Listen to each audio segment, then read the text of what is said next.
Mari kita sama-sama berdoa kepada Tuhan. Bapa Surgawi, kami bersyukur kami boleh menerima kasih Tuhan yang melimpah di dalam kehidupan kami. Bukan saja kasih pemeliharaan Tuhan, tetapi juga kasih Tuhan yang menyelamatkan kami dan menebus kami di dalam Tuhan Yesus Kristus, yang adalah Tuhan dan Juru Selamat hidup kami satu-satunya. Kami adalah manusia yang berdosa, kami adalah manusia yang lemah, kami selayaknya binasa di dalam dosa-dosa kami dan dihukum Tuhan di neraka yang kekal. Tetapi karena belas kasihan Tuhan dan anugerah Tuhan yang begitu besar, Engkau rela menyelamatkan kami dengan menyatakan kasih dan keadilan Tuhan lewat pengorbanan Yesus di atas salib. Kiranya kami sebagai umat-Mu Tuhan tidak melupakan pengorbanan Kristus, tidak menyia-nyiakan penderitaan Kristus, dan juga tidak mengabaikan kematian Yesus di atas salib. Kami mau sungguh-sungguh mengasihi Tuhan, kami juga mau sungguh-sungguh mengenal Tuhan dan hidup bagi Tuhan saja. Kami saat ini Tuhan mau mendengarkan firman Tuhan, kiranya Roh Kudus boleh bekerja di antara setiap kami. Karena tanpa Roh Kudus bekerja, sia-sialah kami mendengarkan firman Tuhan. Firman Tuhan adalah sarana yang begitu besar yang boleh kami terima untuk boleh Tuhan berikan kami iman yang bertumbuh di dalam Tuhan. Kiranya Roh Kudus boleh bekerja dan kami pun boleh bertanggung jawab atas setiap anugerah yang sudah Tuhan berikan di dalam kebenaran firman Tuhan ini. Di dalam nama Tuhan Yesus Kristus, Tuhan dan Juru Selamat kami yang hidup, kami sudah berdoa dan mengucap syukur. Amin. Bapak Ibu Saudara sekalian, ada satu kisah yang seringkali diceritakan tentang seorang perawat perempuan berkebangsaan Armenian dan juga seorang prajurit Turki yang pada akhirnya prajurit Turki ini menawan seorang perawat perempuan bersama dengan adik laki-lakinya. Ketika prajurit Turki ini menangkap dua saudara ini, perempuan dan laki-laki, dan kemudian akhirnya prajurit Turki ini membunuh saudara laki-laki daripada seorang perawat perempuan ini di depan matanya sendiri. Ya, perempuan ini menyaksikan adik laki-lakinya dibunuh oleh prajurit Turki dan dia mengalami kesedihan yang begitu besar dan juga kemarahan. Kenapa ada orang yang tega membunuh anggota keluarga saya yang saya kasihi? Dan kemudian setelah beberapa waktu ditawan itu, akhirnya perempuan ini melarikan diri. Entah bagaimana caranya dia larikan diri dan akhirnya bersembunyi dan kemudian bekerja di rumah sakit militer, merawat pasien-pasien yang karena korban peperangan di sana. Dan kemudian seberapa lama waktu itu, ternyata yang menjadi pasien dari perawat perempuan ini adalah prajurit Turki yang sudah membunuh saudara laki-lakinya. Dan ketika melihat prajurit yang sudah membunuh saudara laki-lakinya ini sedang terbaring karena luka dan sakitnya, di situ dia bergumul, apa yang harus saya lakukan kepada prajurit ini? Apakah tetap merawat saja seperti biasa selayaknya perawat merawat pasien? Tetapi atau saya bisa membalaskan dendam dari kematian saudara laki-laki saya? Di sini ada pergumulan dan dia adalah seorang Kristen dan kemudian muncullah panggilan dari keberdosaan hidupnya, dari dunia yang berdosa, yaitu panggilan yang pertama adalah balas dendam saja. Kamu sebagai perawat bisa kasih perawatan yang buruk kepada prajurit tersebut, dan kamu juga bisa membunuh bahkan prajurit tersebut dengan memberikan obat yang salah atau racun sekalian, supaya prajurit itu mati di tangan kamu membalaskan dendam saudara laki-laki kamu. Tetapi ada panggilan dua, yaitu panggilan sebagai orang Kristen, yaitu apa? Panggilan untuk mengasihi, panggilan untuk mengampuni orang yang sudah jahat kepada dirinya, dan juga panggilan untuk menyatakan cinta kasih Kristus. Kemudian prajurit Turki ini dirawat di rumah sakit itu beberapa waktu lamanya, dan prajurit ini juga tahu bahwa itu adalah perawat yang adalah dia yang sudah dilukai oleh dirinya sendiri karena dia sudah membunuh saudara laki-laki dari perawat tersebut.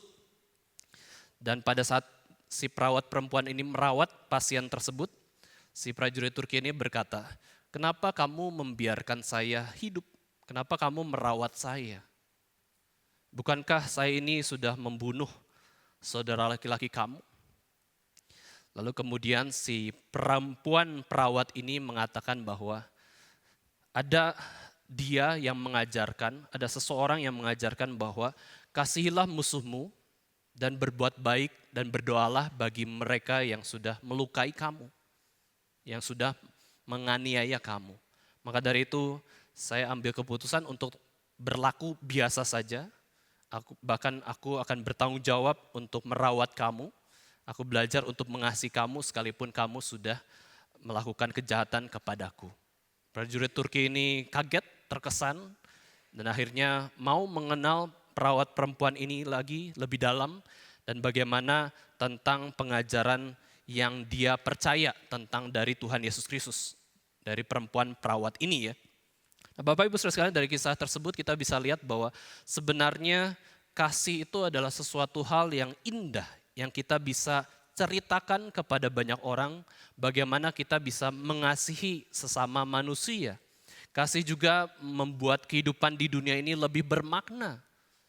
Ya, kebayangkan dunia tanpa kasih kepada sesama, itu adalah dunia yang sangat mengerikan, lebih-lebih dari penjara sekalipun. Bahkan di dalam penjara pun kita bisa melihat manusia yang berjuang terus untuk mengasihi sesamanya. Sekalipun kita harus sadar juga bahwa di dunia yang penuh dengan dosa ini ada kebencian, ada kejahatan, ada keegoisan manusia yang membuat dunia kacau balau, tetapi orang pada dasarnya pun merindukan suatu kasih, suatu hal yang sangat mempengaruhi kehidupannya sehingga dapat mengenal Allah yang adalah kasih. Allah adalah kasih, itu pun dijelaskan di dalam Alkitab dari seorang Rasul Yohanes yang menyatakan cinta kasih yang besar kepada Allah sendiri. Nah, Bapak Ibu Saudara, kalau kita melihat kisah-kisah di dalam dunia, kita bisa tahu bahwa ada orang yang membenci sesamanya, ada orang yang mengasihi sesamanya. Kenapa bisa demikian? Kalau kita sebagai orang yang sudah belajar Alkitab dengan baik, kenapa ada orang yang membenci sesamanya manusia dan akhirnya melakukan kejahatan dan dosa? Itu semua karena manusia sudah jatuh dalam dosa dan efek dosa itu begitu ada di dalam seluruh umat manusia. Sehingga manusia akhirnya melakukan dosa dan kejahatan karena relasinya sudah terputus dengan Allah. Itulah kenapa ada kekacauan. Itulah kenapa, karena ada kebencian dan juga pelanggaran terhadap firman Tuhan karena manusia memang lemah. Manusia memang sudah jatuh dalam dosa. Lalu bagaimana dengan kebaikan Bapak Ibu sekalian? Kenapa di dalam dunia ini ada kebaikan yang dilakukan bahkan bukan oleh orang Kristen sekalipun. Orang non-Kristen pun melakukan kasih. Orang non-Kristen sekalipun melakukan kebaikan kepada sesamanya. Ya, mereka pun memelihara keluarga dengan baik. Mereka juga bisa bertanggung jawab terhadap keluarganya dan menyatakan cinta kasih kepada banyak orang.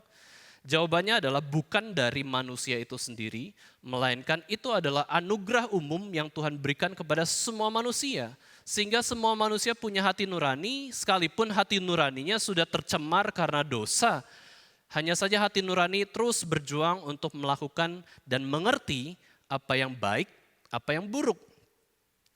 Manusia yang tidak mengenal Kristus pun tahu kok apa yang benar, apa yang salah sesuai dengan ilmu pengetahuan.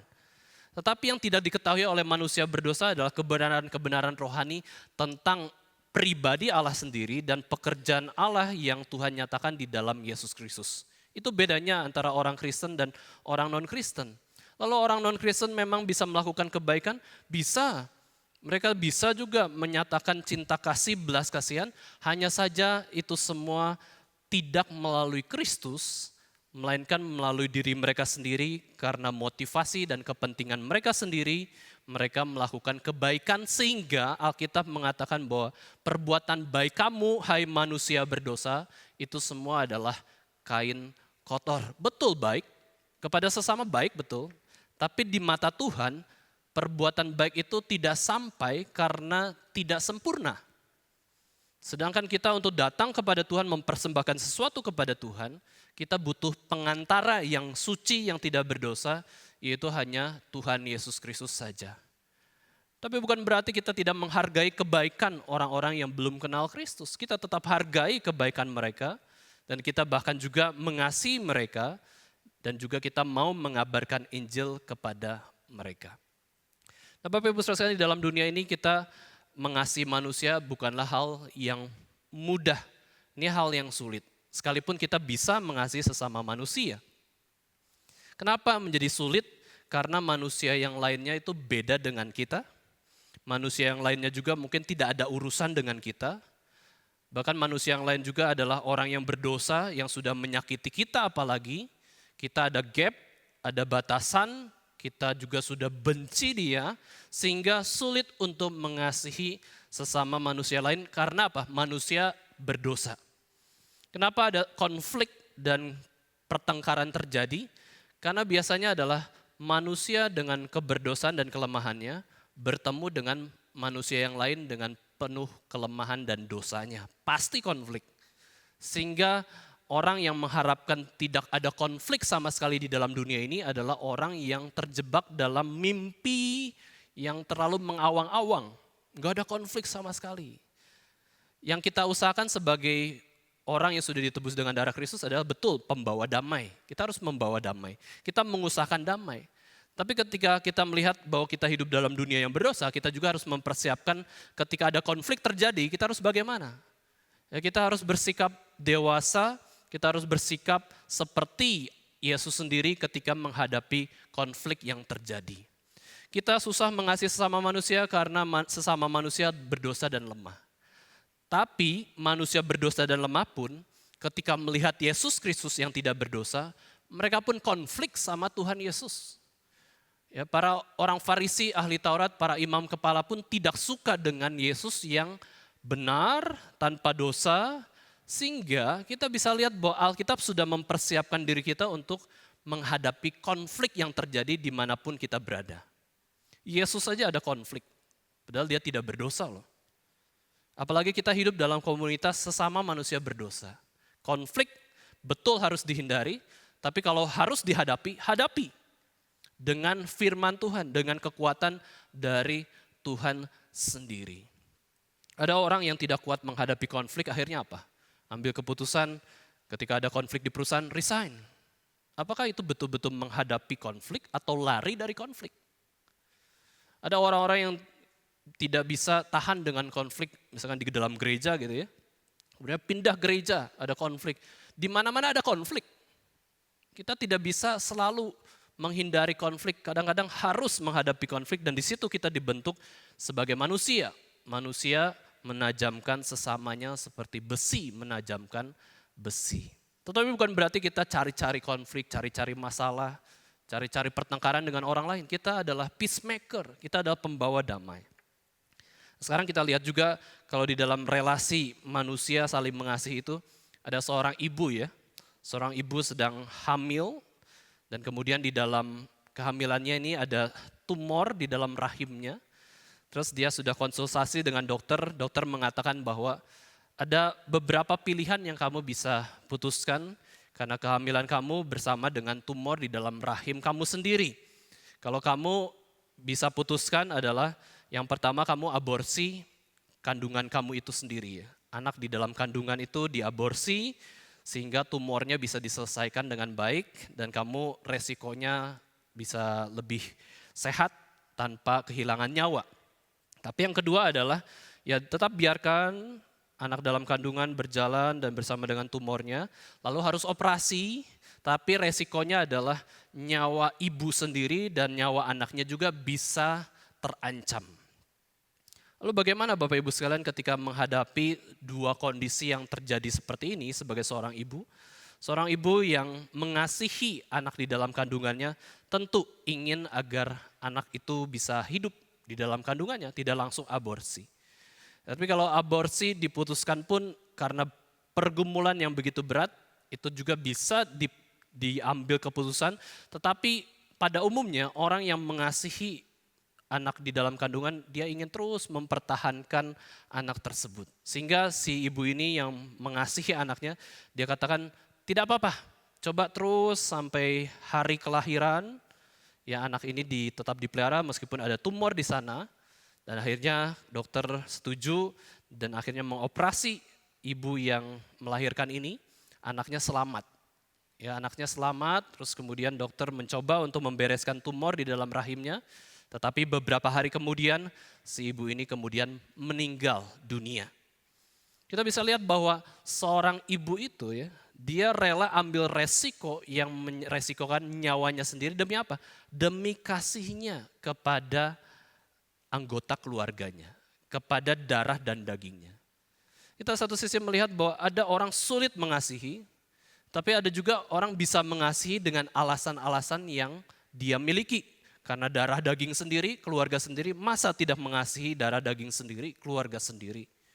Karena orang itu sudah baik sama saya, dia adalah pemimpin, masa saya tidak mengasihi orang tersebut. Sehingga kita bisa melihat bahwa manusia itu mengasihi juga sesamanya bisa karena bermacam-macam alasan. Tetapi kita bisa tahu kalau orang bisa mengasihi sesamanya, itu karena anugerah umum Tuhan.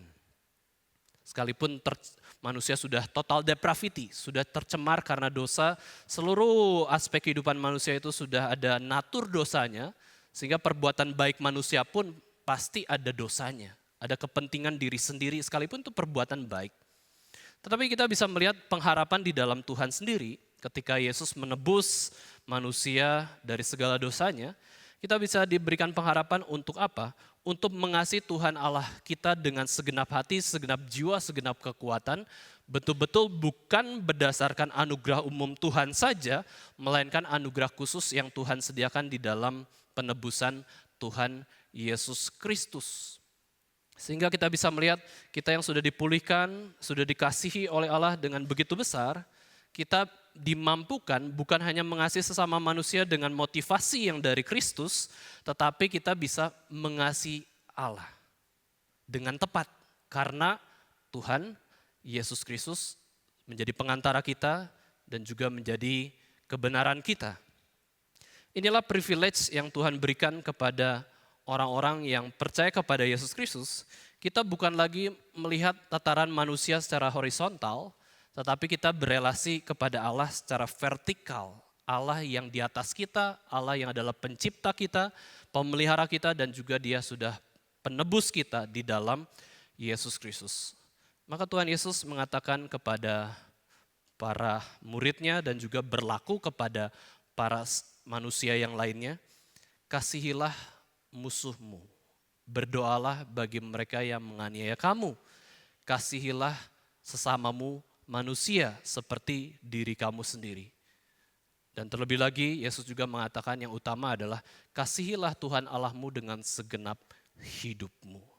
Maka perintah ini adalah sebenarnya menyadarkan bahwa kita mengasihi sesama manusia saja penuh dengan cemar dosa. Tanpa Yesus kita bagaimana datang kepada Allah? Apakah kita bisa mengasihi Allah tanpa Kristus? Kita sudah membuang Allah, kita sudah putus relasinya dengan Allah, butuh seorang pendamai antara Allah dan manusia yang berdosa ini. Allah yang suci dengan manusia yang berdosa, kita bisa didamaikan hanya di dalam Yesus Kristus. Maka waktu kita melihat perintah utama yang Yesus berikan kepada seluruh manusia, itu sebenarnya adalah tujuan utama kenapa kita boleh hidup dalam dunia ini. Yaitu apa? Mengasihi Tuhan, mengasihi sesama manusia. Bahkan juga di dalam dunia yang berdosa kita diajarkan mengasihi musuhmu. Musuh yang berbeda dengan kita, mereka yang memusuhi kita atau kita yang memusuhi dia. Intinya kasihilah sesamamu manusia. Ketika kita merenungkan hukum kasih dari Tuhan Yesus Kristus, kita sadar kita itu nggak bisa mengasihi tanpa anugerah dari Tuhan. Baik mengasihi sesama manusia maupun mengasihi Allah dengan segenap hidup kita. Kita lemah, kita berdosa. Dan akhirnya itu boleh menuntun kita kepada pengenalan akan Allah di dalam Kristus dan juga kerendahan hati dan ketundukan kita. Kita mau dipakai Tuhan, kita mau hidup lebih baik lagi menaati perintah-perintah Kristus.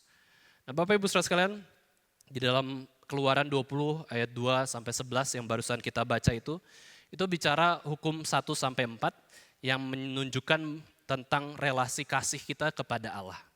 Kalau mau sungguh-sungguh mengasihi Allah, kita bisa baca hidup kita berdasarkan hukum 1 sampai 4. Apakah ada ilah lain di hadapan Allah? Apakah kita punya selingkuhan rohani? Apakah kita punya berhala? Kalau ada berhala atau selingkuhan rohani, maka kita tidak menomorsatukan Allah dan kita ada berhala, kita berdosa di hadapan Tuhan. Kita bisa dikatakan ketika melanggar hukum 1-4, kita dikatakan sebagai orang yang tidak mengasihi Allah. Dan kalau ada manusia yang dikatakan kamu itu tidak mengasihi Allah, semuanya tuh ada gangguan dalam hatinya. Kamu tuh enggak mengasihi Allah. Wah, langsung dia membela diri. Masa sih saya enggak mengasihi Allah? Sekalipun orang itu adalah orang yang belum di dalam Kristus. Mereka terganggu dengan satu kalimat, kamu tidak mengasihi Allah. Kenapa? Kamu langgar hukum 1-4. Ya, jangan membuat patung untuk sujud disembah, atau jangan membuat benda-benda yang pada akhirnya menjadi media supaya kita bisa menyembah Allah dengan lebih baik dan lebih indah, lebih berpengaruh seperti itu ya.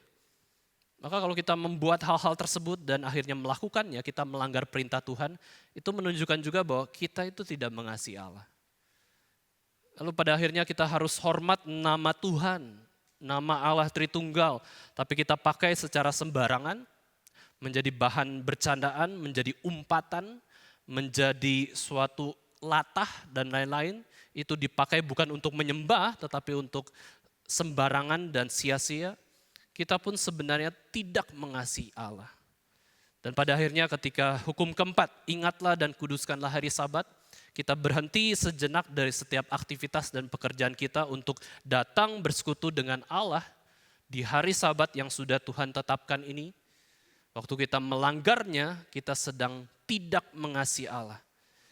Kita sebenarnya sedikit banyak tuh sadar bahwa kita melanggar firman Tuhan, kita tidak mengasihi Allah. Tetapi kita tidak mau dianggap orang, kamu sedang tidak mengasihi Allah. Ya, berapa kita munafik di hadapan Tuhan. Kita harus jujur, kalau kita gagal terhadap firman Tuhan, kita ini tidak mengasihi Allah. Kita kurang mengasihi Allah. Sedangkan hukum-hukum yang Tuhan berikan untuk menunjukkan siapa diri kita. Apakah kita mengasihi Allah atau tidak.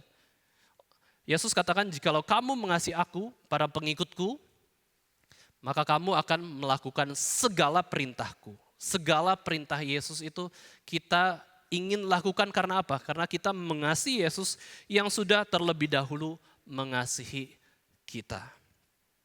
Nah, Bapak Ibu saudara sekalian, di dalam KK Regional kepada anak-anak SD, saya memberikan penjelasan firman Tuhan, memberikan suatu instruksi sederhana kepada mereka bahwa kita kalau di dalam konteks perkumpulan ibadah, lalu saya berikan peraturan, kalau saya angkat tangan kanan maka mereka berdiri, kalau saya angkat tangan kiri mereka duduk, kalau angkat tangan dua-duanya maka mereka loncat sedikit, gitu ya. Uniknya mereka ngerti instruksi itu dan mereka mau lakukan. Itu bukanlah suatu instruksi yang besar, hebat, ya dan lain-lain. Itu instruksi sederhana untuk melatih fokus dan juga melatih mereka tuh ngerti nggak apa yang sedang terjadi di waktu itu. Nah, kemudian ketika saya angkat tangan kanan, angkat ke kiri, lebih cepat. Ada yang salah, ada yang tidak fokus, dan juga ada yang tidak peduli ya apa yang terjadi di depan, gitu ya. Namanya anak-anak ya.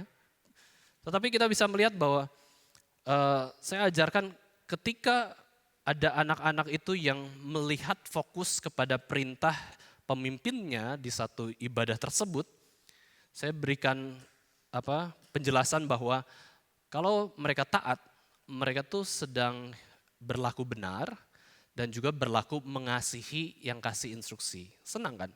Kita kalau ditaati tuh senang, apalagi perintahnya baik, benar, bukan yang salah kayak gitu. Perintah yang salah pun, anggap orang itu adalah orang berdosa, pemimpin mafia atau pemimpin koruptor dan lain-lain. Ketika bawahannya setuju terhadap aturan-aturan perintahnya untuk melakukan dosa, dia pun senang kok. Kenapa? Karena itu menunjukkan bahwa dia diperhatikan, dikasihi oleh bawahan-bawahannya, meskipun itu kasih yang tentu berdosa ya. Tetapi saya jelaskan bahwa kalau kita sedang menaati ya pemimpin di depan kita terus kemudian nurut, nah kalian sedang mengasihi Bapak. Bapak senang karena kalian tepat mengikuti instruksi Bapak. Lalu saya jelaskan lagi tentang lampu lalu lintas. Lampu lalu lintas kalau ditaati itu maka semua berjalan dengan baik, lancar dan terhindar dari kecelakaan maupun maut. Tapi kalau ada yang tidak menjalankan peraturan di jalan raya, ada lampu lalu lintas, hijau malah berhenti, merah malah jalan. Apa yang terjadi? Kecelakaan buat diri, kecelakaan buat sesama, ini resikonya, dan juga dimarahi orang. Itu bicara soal aturan manusia. Kalau ada aturan yang disepakati bersama, kemudian dilanggar oleh orang yang lain, sesama manusia saja marah, menegur, kamu tuh nggak benar, klakson sekeras-kerasnya, emosi, dan lain-lain ya. Itu manusia, hal sederhana, menaati lampu lalu lintas. Sekarang bagaimana dengan Tuhan? Tuhan kasih perintah kepada Adam dan Hawa, Tuhan kasih 10 hukum Taurat kepada Musa dan bangsa Israel.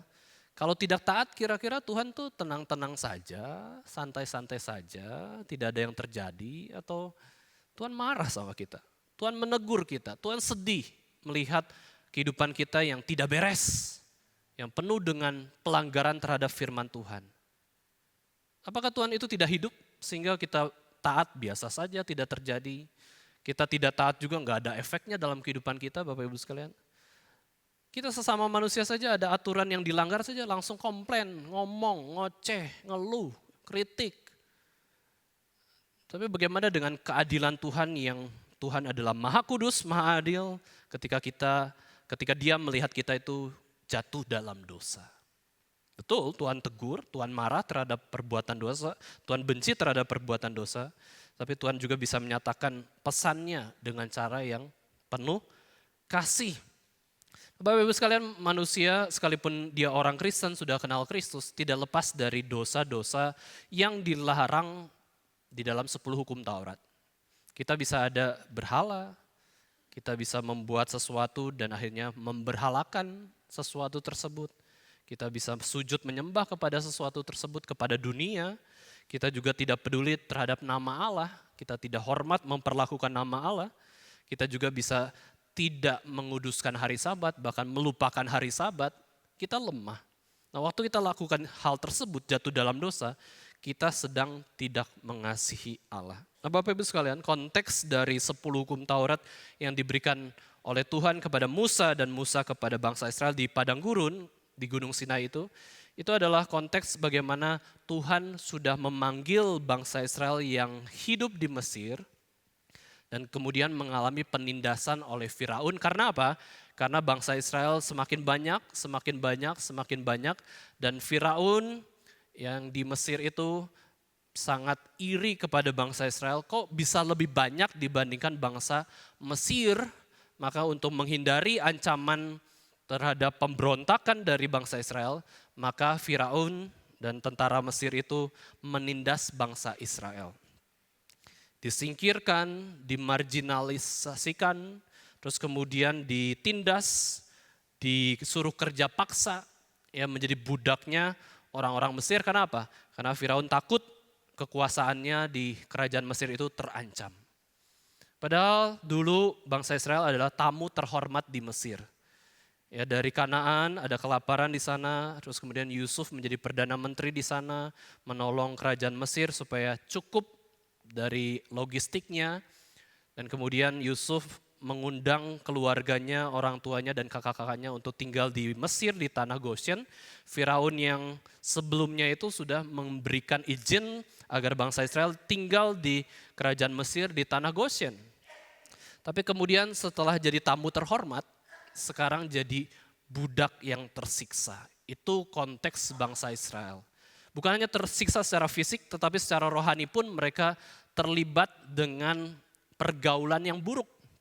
Mereka juga dikerja paksa, mereka juga diperkenalkan dengan dewa-dewi yang ada di Mesir.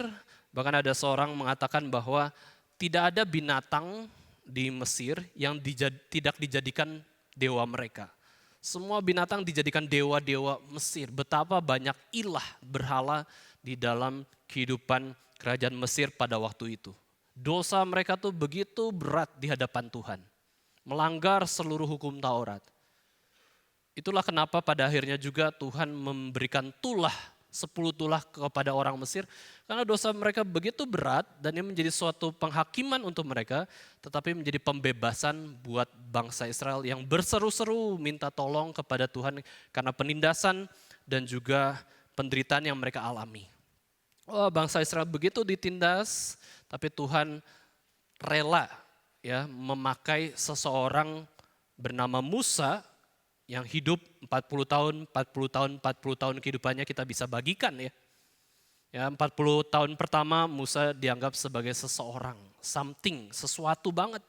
Ya, Musa ini seorang yang harusnya dibunuh oleh tentara Mesir, karena tentara Mesir pun diperintahkan, bidan-bidan Mesir itu diperintahkan kalau ada bayi Ibrani itu lahir dan itu laki-laki harus dibunuh supaya tidak menambah populasi orang-orang Israel atau orang-orang Ibrani pada waktu itu ya. Tapi kalau bayi perempuan gak masalah, nanti bisa dinikahi oleh orang Mesir dan akhirnya jadi orang Mesir juga, bayi Ibrani yang perempuan. Maka Amram dan Yokebed sebagai orang tua dari Harun, Musa dan Miriam, ketika Musa lahir, selama 3 bulan mereka sembunyikan dari tentara Mesir dan akhirnya mereka tidak bisa menyembunyikan lagi. Mereka taruh Musa di keranjang dan akhirnya dilemparkan ke sungai Nil. Dan kita tahu kisahnya, Tuhan memelihara, menyatakan kasihnya kepada Musa untuk diadopsi oleh putri Firaun. Yang kasihnya dari mana? Putri Firaun, papanya Firaun menyembahnya berhala.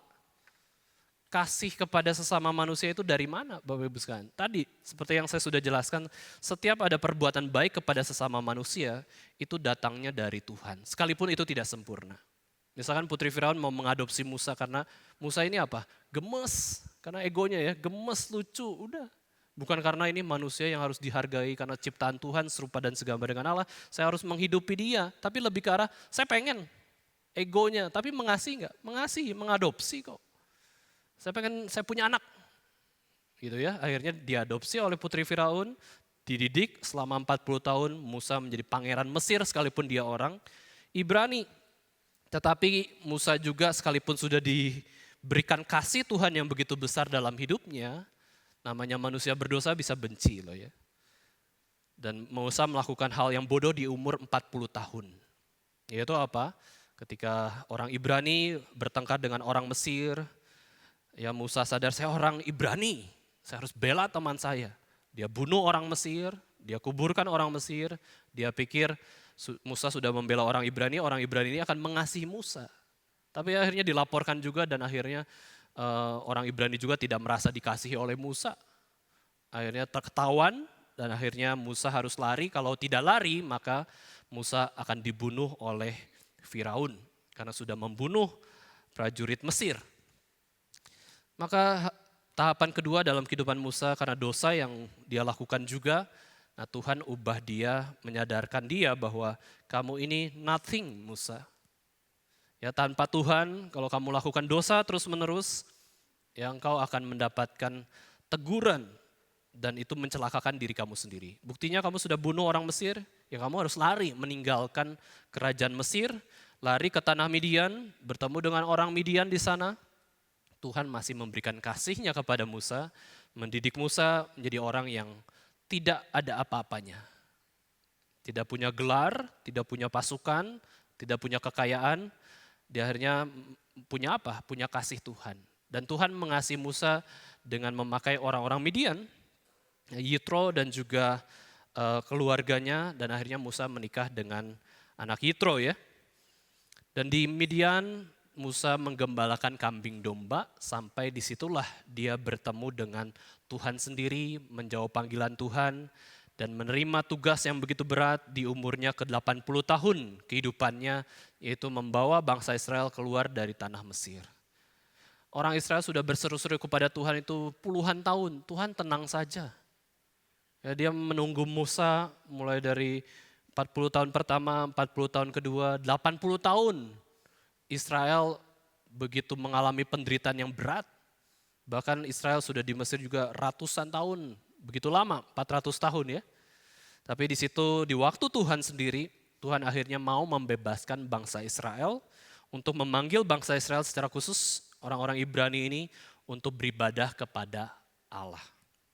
Di situ kasih Tuhan untuk membuat satu bangsa kecil ini melakukan tujuan hidup yang Tuhan tetapkan bagi manusia, yaitu beribadah kepada Allah dengan segenap hati. Mengasihi Allah dengan segenap hati dan mengasihi sesama manusia. Tuhan pakai Musa. Dan kita tahu ceritanya Bapak Ibu sekalian ya. Ya Musa datang lalu ada 10 tulah Tuhan berikan kepada Firaun dan rakyat Mesir. Sampai tulah yang terakhir ada kematian anak sulung. Nah, itu juga menggambarkan bagaimana hukuman dosa itu begitu berat. Upah dosa adalah maut. Tetapi hanya bangsa Israel yang mengoleskan darah dari anak domba di pintu rumahnya, itu yang selamat. Dan akhirnya bangsa Israel pergi dari tanah Mesir dengan mujizat yang begitu besar. Kasih Tuhan yang begitu besar yang membebaskan bangsa Israel. Kalau dengan usaha sendiri Bapak Ibu sekalian, itu tidak bisa Musa mengeluarkan bangsa Israel dari perbudakan Mesir. Karena Mesir begitu memiliki militer yang begitu kuat. Nah, setelah akhirnya berjalan melewati Mesir, ya mereka menghadapi Laut Teberau, alam. Ya, menghadapi manusia yang mau menjajah mereka, mereka Tuhan bebaskan. Terus kemudian di hadapan ada alam, Laut Teberau, dan di belakang ada Firaun dan kereta kudanya yang banyak mau mengejar Musa dan bangsa Israel. Mereka dihadapkan lagi dengan hal yang mustahil mereka lalui. Tapi karena dasar kasih Tuhan dan pertolongan Tuhan, Tuhan pun menolong mereka dengan cara yang ajaib pada waktu itu dengan membelah Laut Teberau menjadi 2 bagian sehingga bangsa Israel bisa berjalan di atas laut itu di tanah yang kering melewati Laut Teberau. Sudah sampai menyeberang semuanya melewati Laut Teberau, kemudian Firaun dan tentara kereta kudanya itu mau menyusul. Hanya saja di tengah-tengah laut tersebut mereka terhambat kereta kudanya dan akhirnya disitulah tibanya Tuhan menghakimi Firaun dan tentara-tentaranya dengan menyatukan kembali Laut Teberau. Begitu banyak perjalanan yang Musa alami bersama dengan Tuhan. Dan Musa mengetahui bahwa Tuhan adalah penyelamat kami. Ya, Dia adalah pribadi yang membawa kami keluar dari tanah Mesir. Tidak ada manusia lain yang bisa membawa bangsa Israel yang begitu banyak jumlahnya, kira-kira 2 juta orang dengan perempuan dan anak-anak itu keluar dari tanah Mesir itu mustahil. Dan akhirnya bangsa Israel masuk ke padang gurun setelah sebelumnya tidak taat juga kepada Tuhan ya untuk langsung ke tanah Kanaan saja. Kira-kira bisa 3 minggu atau sebulan saja berjalan, tetapi karena bangsa Israel tidak taat, Tuhan hukum mereka berputar di padang gurun 40 tahun. Dan sebelum mereka berputar, ya Tuhan memberikan satu hukum-hukumnya di atas Gunung Sinai melalui Musa yang naik selama 40 hari 40 malam di Gunung Sinai. Dan akhirnya Musa mendapatkan 10 hukum Taurat ini. Sehingga kita bisa lihat Bapak Ibu sekalian, adanya 10 hukum Taurat yang ditulis dalam 2 loh batu dengan jari Allah sendiri, dengan ukiran dari jari Allah sendiri. Tuhan menulis 10 hukum di 1 loh batu, Tuhan tulis. Tuhan juga tulis 10 hukum di 1 loh batu yang lainnya. Ini adalah perjanjian antara Allah dan bangsa Israel, antara Allah dan umatnya. Sehingga ada 2 salinan dari 10 hukum yang diberikan Tuhan kepada Musa. Ini adalah suatu perjalanan bagaimana Tuhan itu mengasihi bangsa Israel dan membebaskan bangsa Israel. Sebelum dijelaskan hukum yang begitu ketat, Tuhan sudah terlebih dahulu mengasihi bangsa Israel dengan begitu banyak. Inilah pola Tuhan ketika memberikan perintah-perintahnya kepada kita, Bapak Ibu sekalian, Dia sudah mengasihi kita terlebih dahulu. Kalau kita lihat kisah Adam dan Hawa ya, Adam dan Hawa itu tahu dari mana sudah dikasihi oleh Tuhan sebelum mereka dapat perintah jangan memakan buah pengetahuan baik dan jahat. Itu kan belakangan kan, setelah Adam dan Hawa ditempatkan di Taman Eden, setelah mereka juga akhirnya bisa hidup di Taman Eden, Adam ya, memberi nama dan juga punya Taman Eden, tumbuhan dan hewan, terus Tuhan baru kasih perintah itu. Nah, ini menunjukkan bahwa Allah itu ketika memberikan perintah, Dia mengasihi terlebih dahulu, memberikan kasih kepada manusia, Adam dan Hawa, untuk bisa apa? Untuk bisa menaati perintah tersebut. Jadi waktu kita menaati perintah Tuhan, Bapak Ibu sekalian, sebenarnya alasannya adalah karena kita mengasihi Tuhan. Waktu kita mengasihi sesama juga, alasannya adalah karena kita sudah dikasih Tuhan, dan karena kita mengasihi Tuhan, maka kita mau mengasihi sesama, dan akhirnya kita pun mengasihi apa yang Tuhan kasihi. Kita bisa mengasihi sesama juga. Maka dari itu ketika kita lihat Adam dan Hawa, sebenarnya tidak ada alasan buat Adam dan Hawa itu bisa jatuh ke dalam dosa. Karena apa? Karena Tuhan sudah memberikan kasih-Nya begitu limpah, kemampuan dan kekuatan kepada Adam dan Hawa supaya bisa taat terhadap perintah Tuhan yang adalah ujian iman bagi mereka. Mereka bisa mengabaikan pohon tersebut, mereka bisa fokus percaya kepada firman Tuhan, mereka bisa rendah hati untuk taat kepada perintah Tuhan dengan kekuatan yang sudah Tuhan berikan. Maka Tuhan sangat sedih sekali ketika pada akhirnya Adam dan Hawa jatuh dalam dosa. Karena apa? Seluruh kemampuan yang sebenarnya Adam dan Hawa bisa taat kepada Tuhan, mereka langgar satu persatu. Adam dan Hawa tidak percaya kepada firman Tuhan. Adam dan Hawa menjadi orang yang sombong dan akhirnya mengambil buah pengetahuan baik dan jahat. Hawa memakannya, Adam memakannya, Adam melihat semua itu dan dia juga mereka sudah jatuh dalam godaan iblis dan akhirnya upah dosa adalah maut, maka Tuhan yang adil itu harus menjalankan keadilannya padahal sudah menyatakan cinta kasih-Nya yang begitu besar.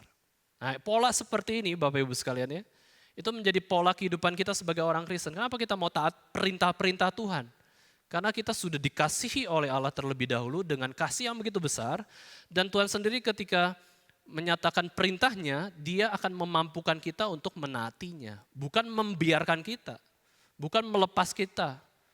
Bahkan Tuhan memberkati kita.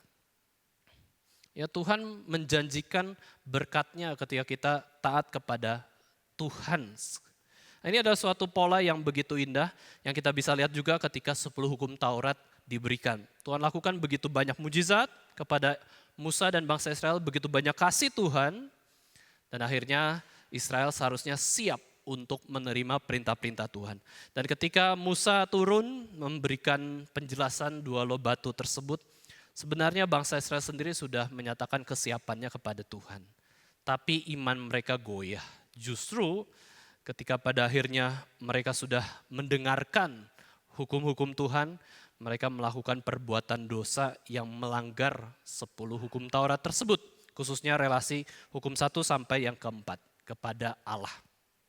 Nah, kita bisa lihat Bapak Ibu sekalian, para teolog membagi 10 hukum Taurat ini dengan cara hukum 1 sampai keempat bicara soal relasi vertikal, kasih kepada Allah. Hukum 5 sampai ke 10 relasi horizontal, yaitu kasih kepada sesama. Ini merupakan kegenapan hukum Taurat yang sudah dijelaskan oleh Yesus Kristus sendiri juga. Dan Yesus Kristus adalah kegenapan dari hukum Taurat itu sendiri. Karena kita bisa melihat bahwa hidup Yesus adalah hidup yang mengasihi Allah dengan segenap hati. Dan juga mengasihi sesama manusia seperti dirinya sendiri. Maka dari itu Bapak Ibu sekalian, kita perlu sungguh-sungguh memikirkan hidup kita berkaitan dengan hukum Taurat ini. Apakah kita sudah menjalankan hukum Taurat ini atas dasar kasih? Bukan atas dasar rutinitas, atas dasar legalitas, legalisme dan lain-lain ya. Tetapi betul-betul karena kita mengasihi Tuhan, kita mau ikut cara Tuhan, bagaimana Tuhan disembah dan dikasihi. Yaitu lewat keempat hukum tersebut. Nah, Bapak Ibu sekalian, ada teolog Reform juga menjelaskan bahwa ada 3 fungsi hukum Taurat yang mendorong kita juga pada akhirnya mau terus melakukan ketaatan kepada hukum Taurat ini. Bukan hanya karena Tuhan terlebih dahulu mengasihi kita dan perintah yang Tuhan berikan dalam hukum Taurat itu baik untuk hidup kita dan hidup sesama, tetapi juga ada 3 fungsi dari hukum Taurat yang sangat menolong kehidupan kita. Yang pertama itu seperti cermin rohani, di mana ketika kita baca hukum Taurat, kita tahu kotor kita di mana, dosa kita di mana, ketidakberesan kita di mana, sehingga waktu kita baca, kita evaluasi diri dan cepat-cepat membereskan kehidupan kita. Itu seperti cermin. Ketika kita bercermin, ada suatu kotoran di dahi kita, di pipi kita, atau rambut kita tidak rapi, kita akan segera bereskan. Nah, itulah fungsi hukum Taurat. Kenapa pada akhirnya kita itu mau terus mempelajari dan mengenal perintah dan larangan Tuhan, karena kita mau mengasihi Tuhan dan juga mau hidup benar di hadapan Tuhan. Kita tidak mau menyedihkan hati Tuhan. Itulah kenapa kita mengerti hukum Taurat. Ya, fungsi kedua adalah setelah kita tahu, oh banyak dosa ya kita, mau sebagai orang Kristen atau non-Kristen ini bermanfaat ya. Dan pada akhirnya kita ada kebutuhan. Kebutuhan jiwa itu akan muncul. Kalau kita baca hukum Taurat, kita tahu kita nggak bisa taat, kita jatuh bangun sebagai orang Kristen juga, kita adalah manusia berdosa sekalipun kita sudah dibenarkan di dalam Kristus, kita lemah juga. Akhirnya apa? Itu membuat kita memiliki kebutuhan bahwa saya terus butuh firman Tuhan. Saya butuh Tuhan Yesus untuk menolong saya melakukan hukum Taurat. Yang satu cermin rohani bahwa saya sadar akan dosa-dosa saya. Yang satu adalah kebutuhan jiwa kita, kita butuh Allah untuk bisa jalankan hukum Taurat ini. Tanpa Yesus kita tidak bisa menjalankannya. Kita butuh penolong terus di dalam kehidupan kita untuk setia kepada perintah-perintah Tuhan. Dan yang ketiga, fungsi hukum Taurat adalah sebagai kurikulum iman dari orang Kristen. Bagaimana kita mau terus bertumbuh dalam firman, dalam iman kita kepada Tuhan, terus menjauhi dosa, mendekati Kristus. Itu namanya pemuritan. Ada seorang teolog mengatakan bahwa pemuritan di dalam sekolah Kristus adalah sedekat mungkin dengan Yesus Kristus. Berjalan sedekat mungkin dengan Kristus, kita sedang dimuridkan oleh Kristus. Tapi kalau pada akhirnya kita tidak mau dimuridkan dalam sekolah Kristus, kita menjauhi Kristus, mendekati dosa. Maka menjadi murid Kristus adalah menjadi murid kebenaran yang taat kepada perintah-perintah dan kehendak Tuhan. Menjadi murid Kristus tidak mudah, karena harus memikirkan hati Kristus. Maka Yesus katakan bahwa barang siapa mau menjadi muridku, ya harus apa? Harus menyangkal diri, memikul salib, dan mengikuti Yesus setiap hari. Itu adalah pembentukan kita. Waktu kita baca hukum Taurat, hukum 1-4 atau 5-10, hati kita itu yang berdosa itu berontak. Bagaimana bisa menghormati orang tua? Orang tua saja jahat sama kita. Bagaimana mengasihi sesama saja membenci kita, mau melukai kita. Bagaimana supaya tidak jatuh ke dalam dosa, perzinahan. Tubuh ini sudah begitu dikontrol oleh kenikmatan dosa seksual. Bagaimana saya untuk menaati perintah-perintah Tuhan? Bagaimana saya untuk betul-betul bisa berbagi kasih? Ya, lebih baik saya mencuri. Bagaimana saya mengucapkan kebenaran, orang itu rasanya tidak butuh kebenaran, saya tipu dia, saya fitnah dia. Bagaimana supaya bisa tidak iri hati, tetapi punya hati yang luas, yang lapang. Bagaimana saya harus menjalankan 10 hukum Taurat, saya tidak bisa. Ya, tetapi kita bisa tahu bahwa sangkal dirimu, pikul salibmu, dan ikut Yesus. Karena kamu sudah dikasih oleh Kristus, dan itu adalah bentuk kamu mengasihi Kristus. Yaitu apa? Sangkal diri. Sangkal ego, dan mau ikut 10 hukum Taurat.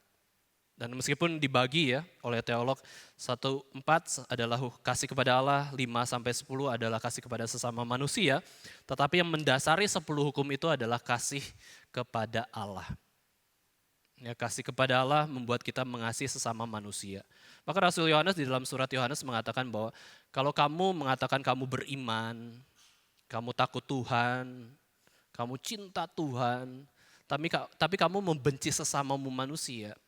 Ya, emosi yang muncul ketika bertemu dengan manusia kebanyakan adalah membenci. Sebenarnya kamu tidak mengasihi Allah. Ya, sebenarnya kamu bukanlah murid Kristus. Tapi kalau kita belajar untuk terus mau mengasihi Allah dan sesama manusia, sekalipun kita tahu itu susah, kita harus pikul salib, kita harus sangkal diri. Nah, di situ menunjukkan bahwa kita adalah murid Yesus Kristus. Ada satu kisah Bapak Ibu sekalian ya, seorang misionaris di Afrika, dia diutus dan melayani sebagai misionaris bersama dengan istrinya di Afrika, di tempat yang sulit, di tempat yang terpencil, di tempat yang miskin, di tempat yang kumuh. Dan kemudian ditanya, kenapa kamu mau sih melayani sebagai misionaris di Afrika yang jauh di sana?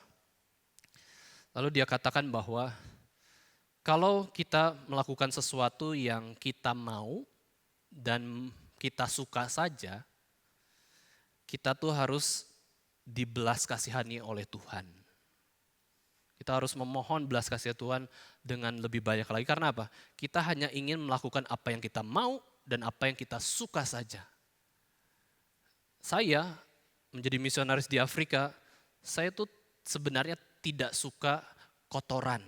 Tanah-tanah yang kotor itu saya nggak suka. Saya nggak suka juga berelasi dengan orang-orang yang baru kenal, terus bagi dia ya orang-orangnya tidak sesuai dengan frekuensinya gitu ya. Tidak segeng, mungkin intelektualnya lebih rendah, orangnya bodoh-bodoh. Saya tidak suka juga dengan kehidupan yang banyak kotoran-kotoran kambing, kotoran hewan di sana. Tapi saya mau lakukan hal tersebut karena apa? Karena fokus kepada perintah Tuhan Yesus. Bukan berarti kehidupannya akan selalu menjadi terpaksa ya.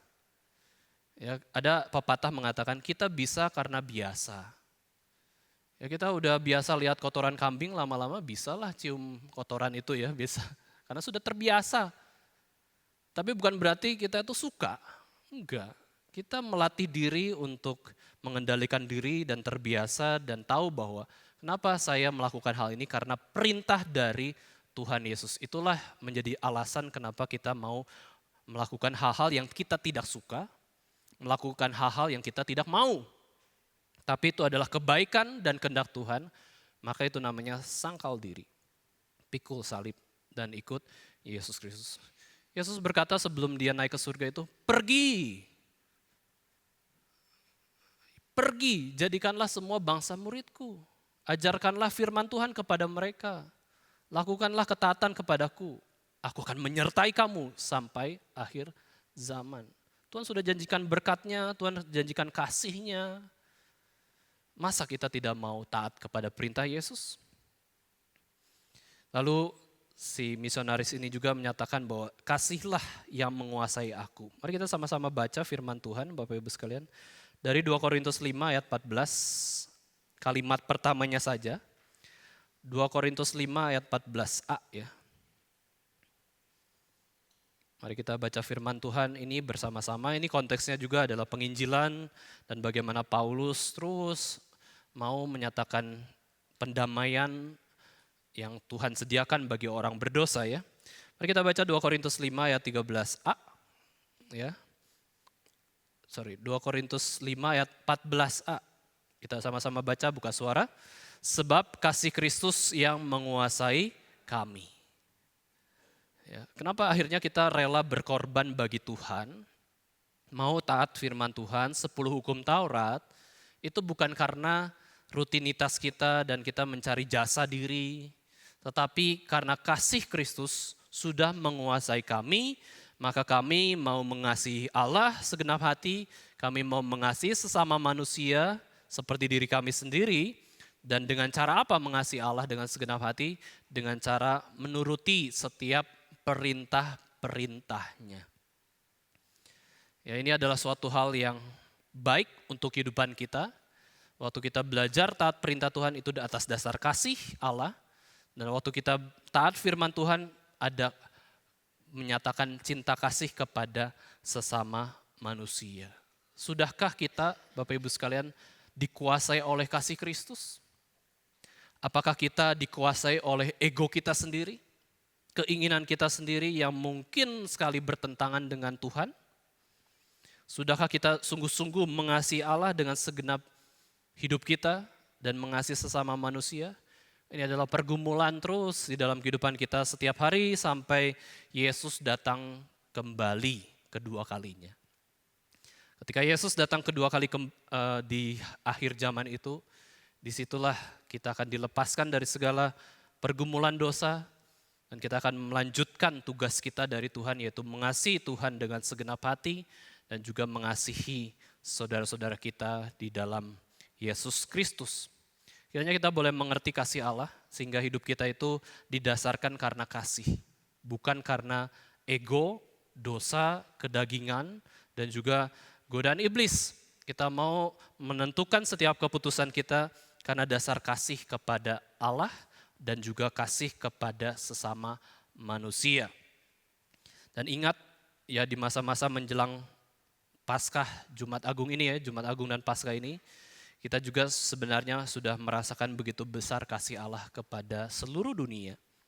Ya, karena begitu besar kasih Allah akan dunia ini sehingga ia telah mengaruniakan anaknya yang tunggal, supaya setiap orang yang percaya kepadanya. Jadi setiap orang yang percaya kepadanya berarti ada yang tidak percaya kepadanya.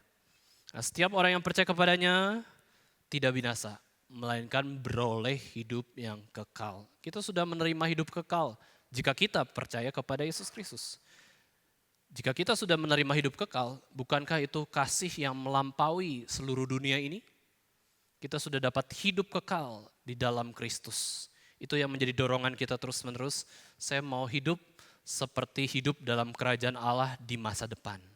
Saya berdoa agar kerajaan Allah yang penuh kasih itu datang di dalam hidup saya, keluarga saya, pekerjaan saya, gereja saya, sehingga saya menjadi agen kasihnya Allah kepada seluruh dunia. Karena Allah sendiri adalah Allah yang sudah mengasihi kita terlebih dahulu dan juga sudah mengasihi musuh Allah terlebih dahulu, yaitu kita. Maka perintah Tuhan Yesus yang mengatakan, kasihilah musuhmu, berdoalah bagi mereka yang menganiaya kamu. Yesus sendiri sudah lakukan hal tersebut kepada orang Farisi ahli Taurat pada waktu itu. Dan Allah sendiri sudah melakukannya ketika Adam dan Hawa jatuh ke dalam dosa, itu jadi seteru Allah, jadi musuhnya Allah, tetapi Allah memberikan Injil mula-mula di dalam Kejadian 3 ayat 15. Bahwa ada jalan keselamatan yang Tuhan sediakan bagi manusia berdosa asal percaya kepada Allah di dalam Yesus Kristus. Mari kita tutup khotbah kita dengan membaca Roma 5 ayat yang ke-8 sampai yang ke-11. Kita akan membaca Roma 5 ayat 8 sampai 11. Tuhan menunjukkan kasih-Nya kepada kita ya. Mari kita buka suara, kita baca bersama-sama Roma 5 ayat 8 sampai 11 bersama-sama. Akan tetapi Allah menunjukkan kasih-Nya kepada kita oleh karena Kristus telah mati untuk kita ketika kita masih berdosa. Lebih-lebih karena kita sekarang telah dibenarkan oleh darah-Nya, kita pasti akan diselamatkan dari murka Allah. Sebab jikalau kita ketika masih seteru diperdamaikan dengan Allah oleh kematian anaknya, lebih-lebih kita yang sekarang telah diperdamaikan pasti akan diselamatkan oleh hidupnya. Dan bukan hanya itu saja, kita malah bermegah dalam Allah oleh Yesus Kristus Tuhan kita. Sebab oleh Dia kita telah menerima pendamaian itu. Kita sudah terima pendamaian diri kita yang bermusuhan dengan Allah sebelum kita percaya kepada Kristus. Kita sudah didamaikan, kita sudah terima Kristus, kita relasinya dengan Allah adalah Allah pencipta kita betul, tapi Dia juga adalah Bapa kita. Kita adalah anak-anak adopsi dari Allah kita. Bagaimana mungkin Tuhan tidak akan mencurahkan segala berkat kasih-Nya kepada kita? Karena kita sudah diperdamaikan dengan Allah. Waktu kita masih seteru, waktu kita masih berdosa, masih jahat kepada Tuhan saja, Tuhan di dalam kedaulatan dan kasih-Nya menyelamatkan kita, menjanjikan juru selamat, menawarkan Injil kepada kita. Itu ketika kita masih seteru dan masih berdosa. Dan ketika kita percaya kepada berita Injil, itu adalah pekerjaan Roh Kudus semata. Kita diselamatkan bukan karena perbuatan kita, bukan karena jasa kita, melainkan karena iman yang Tuhan berikan di dalam Yesus Kristus. Kiranya segala berkat dan kasih Tuhan itu kita boleh ingat Bapak Ibu sekalian dalam kehidupan kita, sehingga itu mendorong kita untuk senantiasa hidup di dalam kasih Tuhan. Mari kita sama-sama berdoa kepada Tuhan. Bapa kami yang ada di surga, kami sungguh bersyukur jikalau pada siang hari ini kami boleh mendengarkan firman Tuhan, bagaimana perintah Tuhan yang begitu jelas untuk kami semua, supaya boleh mengasihi Tuhan dengan seluruh hidup kami. Segenap hati kami, segenap jiwa kami, dan seluruh kekuatan kami, kiranya itu dipersembahkan kepada Tuhan saja, karena Tuhan sudah terlebih dahulu memberikan segala yang baik bagi kami di dalam Tuhan Yesus. Bersyukur Tuhan, sekali lagi kami boleh ingat pengorbanan Tuhan Yesus Kristus yang begitu besar bagi kami. Yesus menderita untuk kami. Yesus menanggung hukuman dosa kami demi keselamatan kami. Yesus mati di atas kayu salib supaya kami boleh memiliki hidup yang kekal. Dan Yesus juga bangkit pada hari yang ketiga untuk memberikan pengharapan dan kemenangan di dalam kehidupan kami untuk melawan setiap godaan dosa. Terima kasih Tuhan untuk segala kasih Tuhan yang begitu besar ini. Kami mau hidup di dalam kasih Tuhan, kami mau mengasihi Tuhan dengan segenap hati kami, dengan cara menaati perintah-perintah Tuhan saja. Di dalam nama Tuhan Yesus kami berdoa dan bersyukur. Amin.